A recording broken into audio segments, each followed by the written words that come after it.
Bonjour, nous nous retrouvons pour une nouvelle vidéo d'aumônerie du collège pour avancer dans notre programme malgré l'impossibilité de se rencontrer. Voilà donc une nouvelle occasion d'avancer, de progresser dans notre réflexion. Prenez le temps non seulement de lire la fiche que vous allez recevoir, c'est la B11 que vous voyez ici, et puis d'écouter, d'arrêter, de reprendre cette vidéo pour bien approfondir le sujet. Vous en avez un peu le temps en ce moment. Alors, nous avançons donc. Il y a un programme qui a été mis sur la page internet de la paroisse. Alors déjà pour cette semaine, bien sûr, il n'y a pas de rencontre autre que cette vidéo. Dans 15 jours, je ne sais pas, on vous le dira en temps venu. La fiche B11 a pour titre « L'essentiel est invisible pour les yeux ». Une citation du Petit Prince, avec le côté un peu poétique de la chose, une phrase qu'on entend facilement. Elle est belle, elle est profonde, elle révèle quelque chose de vrai, sur lequel il faut être très attentif. Effectivement, nous avons beaucoup d'apparences, les apparences visuelles, mais aussi l'apparence du ressenti, vous voyez, de ce qui passe, de ce qu'on a l'impression de. Alors, cela fait partie de notre vie, c'est important, mais ce n'est pas tout. Et particulièrement par rapport à la vérité de nos rapports les uns avec les autres, et par rapport à la vérité de ce lien avec le Seigneur, que nous appelons la foi, et sur lequel sans cesse il nous faut revenir.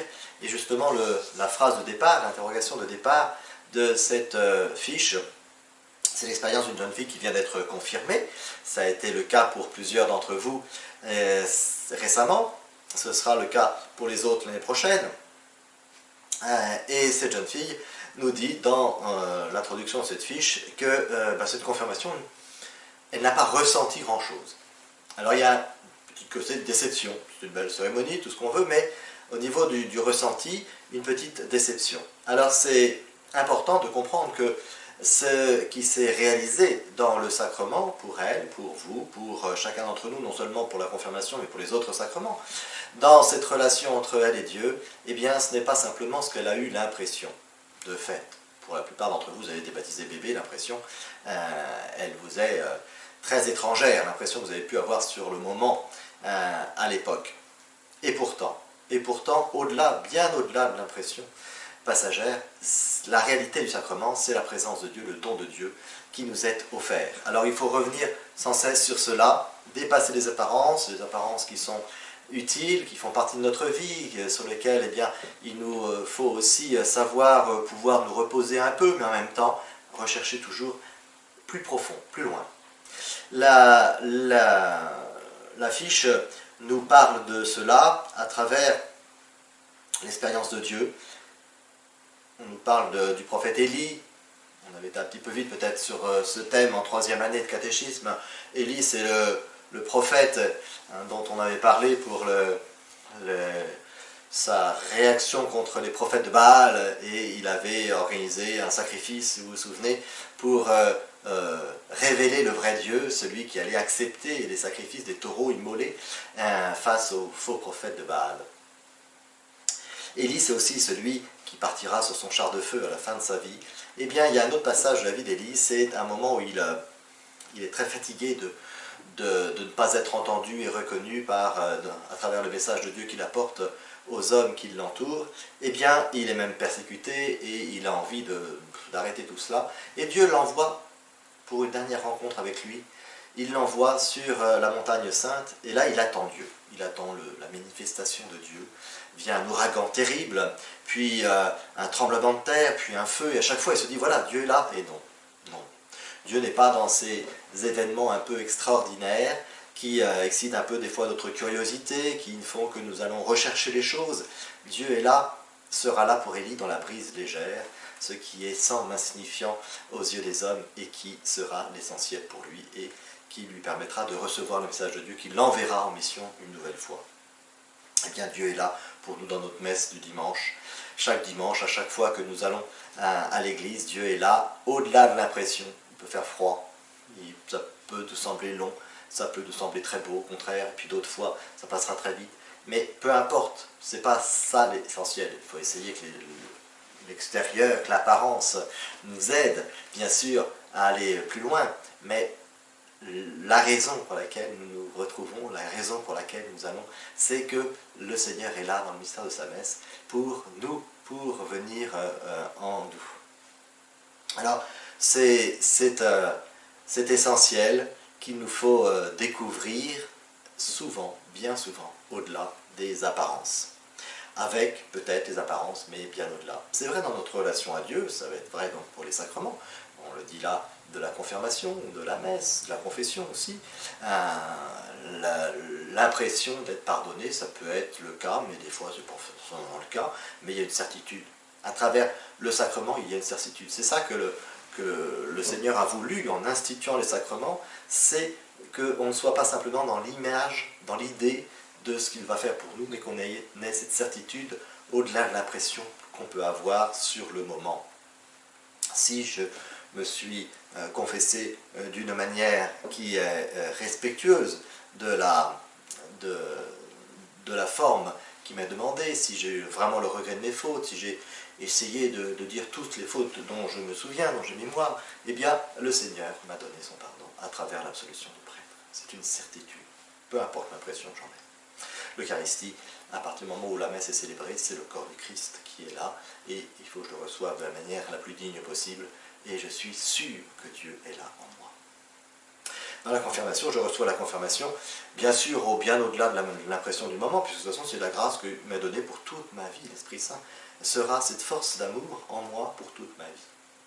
Peut-être que justement, ce qui nous fait bien comprendre cette différence entre l'apparence et puis la réalité et l'essentiel qui est en nous, dans notre rapport à Dieu, eh bien c'est ce que nous vivons aussi dans nos rapports aux autres. Et la notion qui est au cœur de notre rapport à Dieu, c'est l'amour filial, l'amour d'enfant qui est aimé et marqué par le Père qui est là pour nous et qui se donne et se sacrifie pour nous.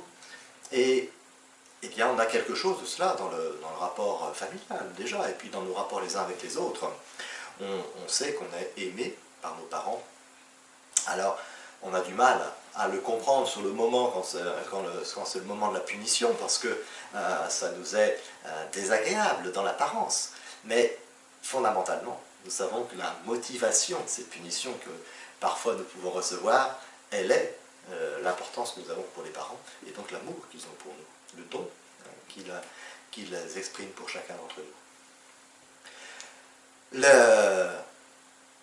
L'amour et la différence entre l'apparence et la réalité, c'est vrai aussi dans nos rapports les uns avec les autres. Il y a une expérience qu'on peut faire et que l'on fait parfois de se sentir amoureux, d'être amoureux. Eh bien, il faut comprendre dès votre âge que c'est très important de faire la différence entre être amoureux et aimer. C'est pas du tout la même chose. Être amoureux, il y a un truc qui nous est tombé dessus. Peut-être que des fois, c'est le début de quelque chose qui sera effectivement de l'amour après.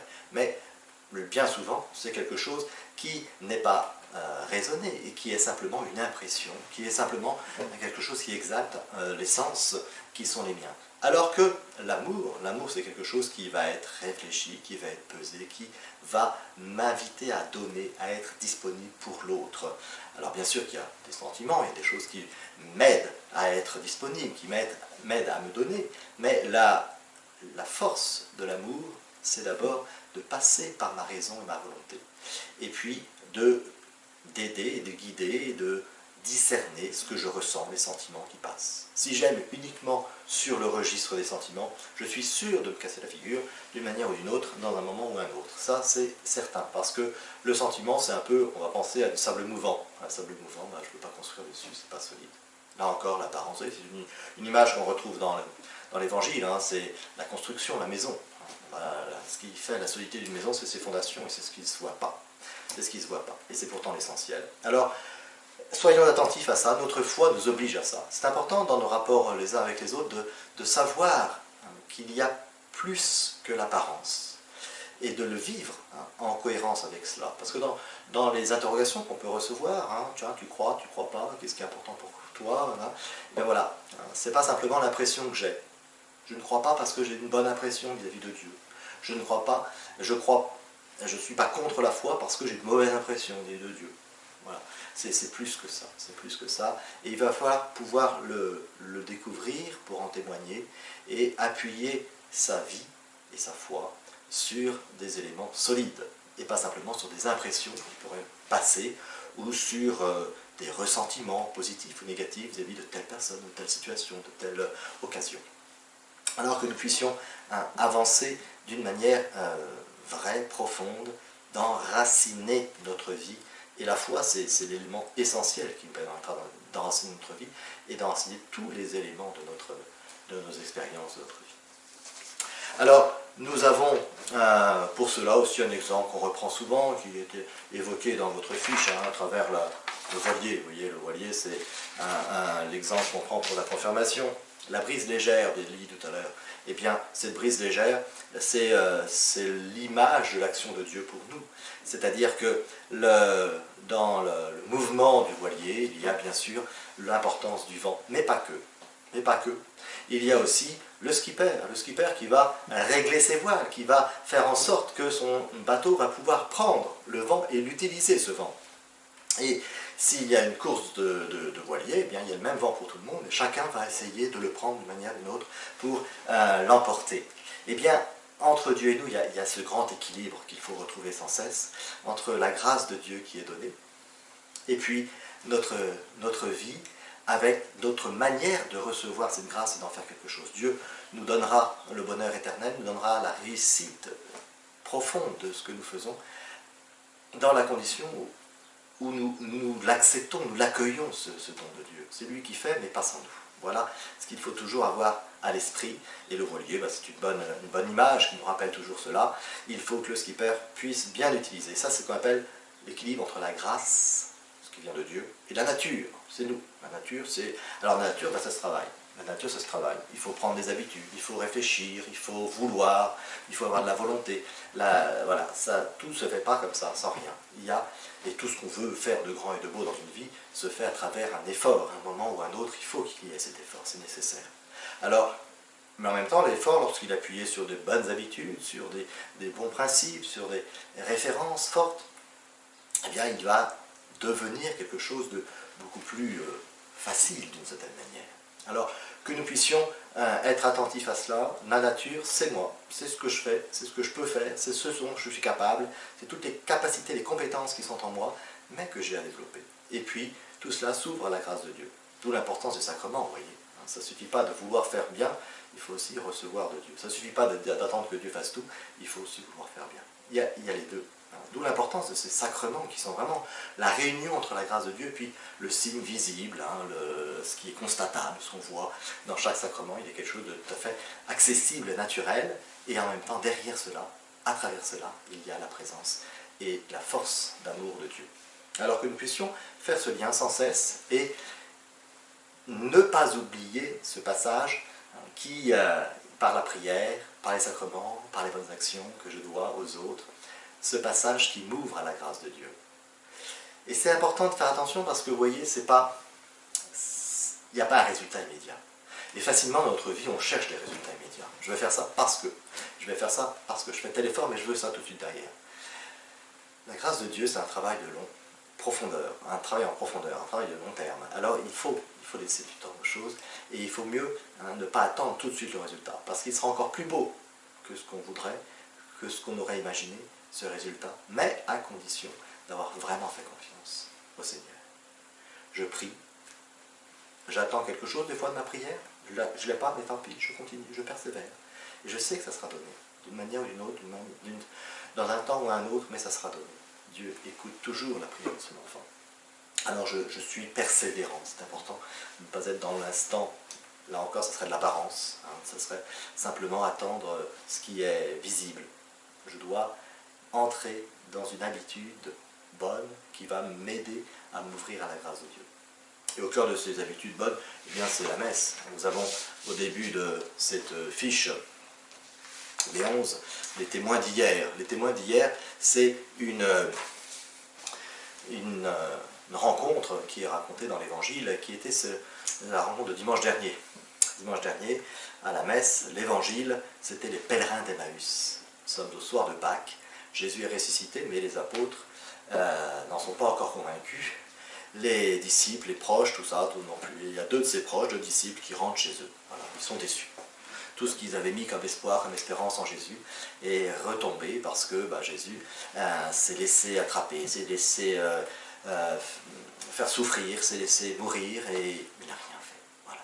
Donc il pensait qu'il allait les libérer, et en particulier de l'emprise du pouvoir politique, des Romains qui sont là dans ce pays, qui occupent ce pays. Ils donnaient leur espérance, leur espoir en Jésus pour cela, et ils ont été déçus. Jusqu'au dernier moment, ils ont attendu un signe, quelque chose, un miracle, et puis plus rien. Alors ils rentrent chez eux, et ils parlent de cela. Et ils rencontrent Jésus lui-même. Mais ils ne le reconnaissent pas.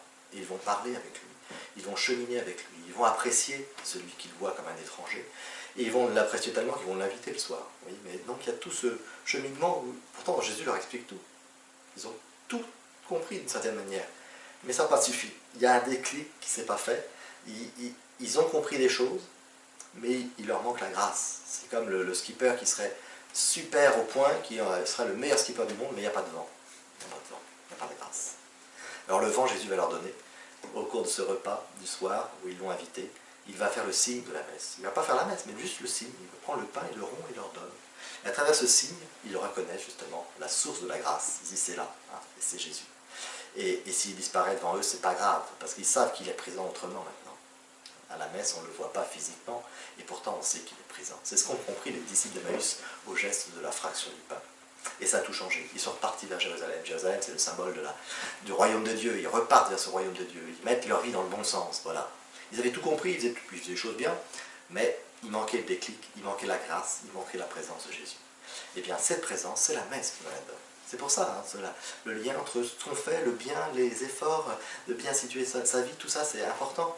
Mais s'il n'y a pas la grâce, eh ben, il manquera le carburant dans le moteur. Le moteur est peut-être le plus performant du monde, s'il n'y a pas de carburant, il n'ira pas loin. Et on doit aller loin, parce que c'est pas, peut-être qu'à vue humaine, ça ne change pas grand-chose, mais on va vers l'éternité, et ça c'est loin. Et pour aller jusque-là, hein, prenons les moyens que Jésus nous a donnés. L'Eucharistie en est le plus important. Alors, justement, parlons 2 minutes juste de l'Eucharistie, puisque pour la plupart on est privé, on ne peut pas avoir la messe, les assemblées sont interdites en ce moment. Alors, on a quoi? Eh bien, on a la prière, et la prière qui doit nous aider à essayer d'attendre et d'avoir soif, faim et soif de cette Eucharistie, de cette messe. C'est une occasion qu'il nous a donnée, de mieux comprendre, de mieux attendre, de mieux désirer, pour qu'on en profitera davantage quand ça viendra. Et pour cela, vous avez plusieurs moyens, bien sûr, mais sanctifiez, marquez le jour du Seigneur, le dimanche, marquez-le par la prière. Vous avez sur la page internet de notre paroisse une petite proposition qui a un intérêt particulier, vous voyez, parce qu'il y a beaucoup de messes télévisées. On regarde la messe télévisée, mais on regarde un peu comme un programme de télé, quoi. Voilà, on est devant la télé ou devant l'ordinateur et puis on regarde. C'est bien, mais pour prier, c'est pas ce qu'il y a de mieux. On a besoin pour prier de temps, d'intériorité et de s'impliquer dans ce qui est dit, dans ce qui est... Et pour cela, on vous propose une petite page où il y a des lectures, des prières, des lectures de la messe. Là, pour dimanche dernier, c'était l'évangile des disciples d'Emmaüs. Donc c'est la même lecture qu'on a dans toutes les messes du monde entier. L'homélie du prêtre. Et alors l'intérêt, vous voyez, c'est de pouvoir le faire à votre niveau. Soit tout seul, soit avec quelques personnes, mais vous pouvez répartir, lire, il y a des chants aussi, il y a les fichiers sons, on chante avec, c'est plus facile. Et puis, on peut s'arrêter quand on veut, on peut relire, on peut reprendre, essayer de mieux réfléchir, même donner son avis, ce qu'on ne peut pas faire à la messe, mais là, vous pouvez le faire. Et puis, prendre du silence, c'est important. Ça aussi, il y en a dans la messe, il faut l'habiter, le silence. C'est pas simplement du temps qui passe. Le silence, c'est quelque chose qui me lie à Dieu. Il faut que je l'utilise, ce silence, l'apprendre à l'utiliser. Donc, vous avez des moyens comme ça, à travers cette petite... Et puis, écoutez l'homélie, vous pouvez la réécouter, vous arrêter, le reprendre. C'est une manière d'entrer dans la prière et de s'approcher davantage de ce qui vous sera donné bientôt, j'espère, à travers la messe elle-même. Voilà, donc pour vous aider, pour vous accompagner, il y a ce moyen sur notre page internet, utilisez-le, n'hésitez pas, que ce soit seul ou en famille, et ça vous aidera à vous préparer, parce qu'il y a des échéances qui arrivent aussi pour certains, la confirmation l'année prochaine, et c'est important d'être attentif à cet essentiel qui n'est pas visible, encore une fois, pour les yeux, qui est bien plus profond, bien plus important. Et c'est pour ça d'ailleurs qu'il n'est pas visible. Vous voyez, si c'était trop visible, trop évident, trop direct, eh bien on n'aurait pas cette collaboration. C'est la grâce, c'est le vent qui ferait tout. Mais le vent, il ne veut pas faire sans l'effort du skipper. Il faut que nous utilisions les capacités qui sont en nous et la liberté que Dieu nous a donnée de le faire ou de ne pas le faire pour accueillir son don. Et là, on sera vraiment nous-mêmes. Ce sera toute notre dignité, notre être sera beau et digne parce qu'on sera accueillant et volontaire vis-à-vis de Dieu. Et que ce ne soit pas simplement une machine qui répond parce qu'elle a peur ou parce qu'elle est programmée pour cela. Dieu ne nous a pas créés pour être des êtres craintifs ni programmés.